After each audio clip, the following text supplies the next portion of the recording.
কেউ যদি আপনার বিরোধিতা করে তাহলে বুঝবেন আপনার মর্যাদা বৃদ্ধি পেতে শুরু করেছে।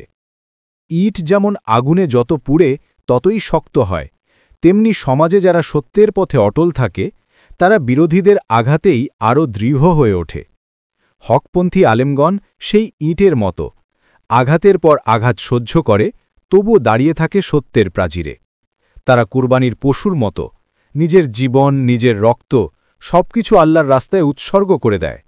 কে তাদের বিরোধিতা করছে, কে হত্যা বা অপমানের ষড়যন্ত্র করছে, সেসব দেখার সময় তাদের নেই। কারণ তাদের লক্ষ্য শুধু একটাই, আল্লাহর সন্তুষ্টি।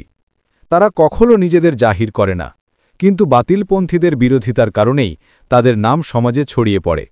সত্যি বলতে, বাতিলপন্থীরা যত বেশি বিরোধিতা করবে তত বেশি হকপন্থীদের পরিচিতি প্রসারিত হবে। কারণ আলো কখনো নিভে যায় না, যদি তা আসে আল্লাহর নূরের দিক থেকে।